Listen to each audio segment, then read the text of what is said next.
Mr. President, I rise today to continue the conversation that I just appreciated hearing from my colleague from Texas, Senator Cornyn, and I'm once again on the floor to call attention to and express my grave concerns with the continuing humanitarian and national security crisis on our southern border.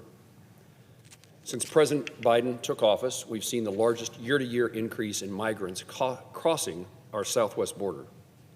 Congress has provided resources for physical security, for walls and fencing and personnel. However, to keep our nation safe and secure, we need to change the administration's policies. While money and programs are important, the green light that this administration's policies provide to encourage people to come here has to come to an end. Policies that encourage more migrants to attempt to enter our country illegally, then, once they enter, there's no consequence. I'm increasingly concerned about this administration's carefree attitude toward those seeking to abuse our asylum system and increase the use of administrative parole. These policies bog down the asylum system, making it harder for those it was designed to protect and to help. It's harder for them to utilize it, while also stretching thin our border personnel. In fiscal year 2023 alone, the overworked men and women of the United States Customs and Border Protection had an approximately 2.5 million encounters along the southern border. The number of encounters in 2020, only 3 years earlier, was only 458,000. At the time, we thought that was a terrible number to deal with. But from 458,000 to 2.5 million in 3 years. The vast majority of those encounters are with people who claim to be seeking asylum in our country. When someone arrives at the southern border, whether they present at a designated point of entry or not, that person only needs to say they are seeking asylum to take advantage of the policies instituted by President Biden and by Secretary Mayorkas. Without being detained, these individuals are provided an asylum hearing date, sometimes several years into the future. Unsurprisingly, no surprise here at all, the majority of those released under this process then fail to report as they were directed. In December 2023, border authorities were forced to deal with more than 10,000 migrants crossing daily. In response to this, President Biden and Secretary Mayorkas suspended rail service and closed the international crossings at Eagle Pass and El Paso. This greatly harmed our carriers' ability to move goods across the North American rail network and to the North American consumers who rely upon them. Closing the crossing limited grain exports from Kansas and elsewhere by nearly 1 million bushels a day and had negative impacts on many other agriculture commodities as well. I raise that point because it's an example of where we're trying to take something from here to fix a problem here. That's not a plan or a policy, and it's not a successful outcome because it's so damaging when we remove Border Patrol from a railroad crossing to try to impact the consequences of people crossing elsewhere along the border. I join my colleague, Senator Ricketts, in calling for Secretary Mayorkas to immediately reverse that harmful decision. The magnitude of this crisis is felt all across the country and is impacting every facet of our daily lives. A high school in New York was recently forced to turn to remote learning for students because their classroom was being used to house nearly 2,000 migrants. Every state is a border state now, and rather than providing tangible help to legitimate asylum seekers, we are robbing our students of their education to make certain that migrants don't have to spend a night in a tent. The historic levels of crossing at the southern border has not only created a humanitarian crisis and put incredible strain on our immigration system, but it has seriously compromised our national security. That's a topic of conversation here, as it should be, and I believe that our country is facing one of the most dangerous times in its history, with the forces that are allied around the globe to our detriment. But the border, our southern border, is a significant component of protecting our national security.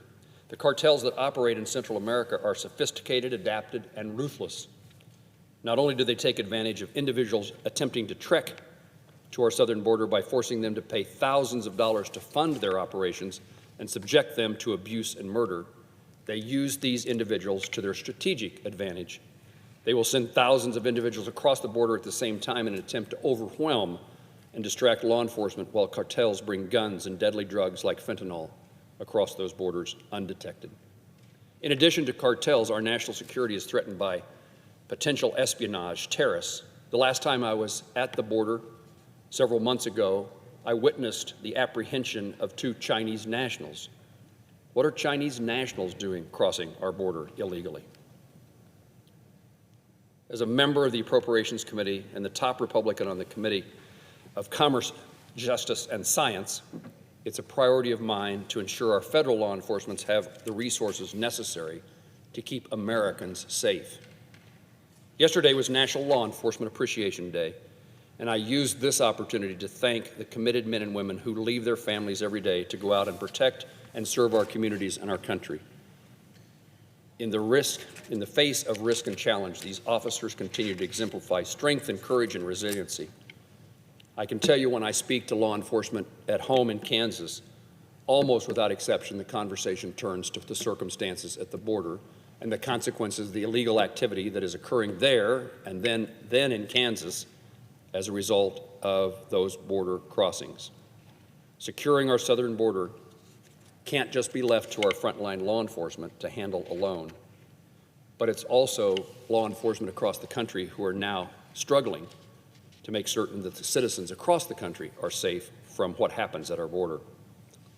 We must prioritize additional border security measures that include a physical barrier and investments in new technology. We must enforce our immigration laws and work to reform our immigration so that we reward those that follow the law and disincentivize the illegal crossings.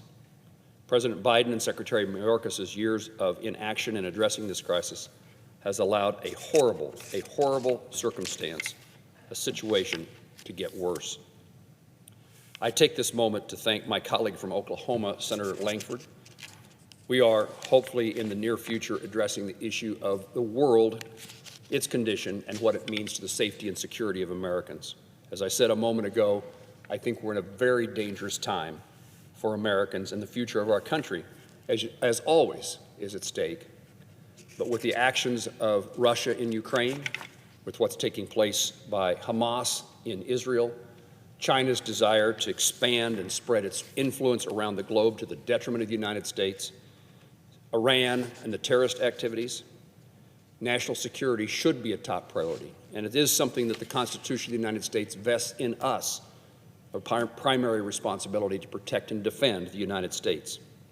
So we're in the process of figuring out our response to the circumstances the United States faces around the globe, with an effort to be supportive of our allies and create challenges and difficulties to win over our adversaries.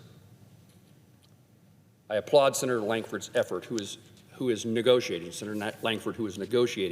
a border policy to be included in our national security appropriations process. It belongs there. It is important there. It is a national security issue, and it is necessary to be included for us to be able to take care of the issues that we face around the globe. I stand ready, and as Senator Langford knows, to work with him, to work with my colleagues. We want to hold this administration accountable. We want to promote a sound border security policy, and we want to put an end to this crisis. We want to put an end to this crisis for the well-being of the people of the United States of America and my constituents at home in Kansas. Madam President, I yield the floor.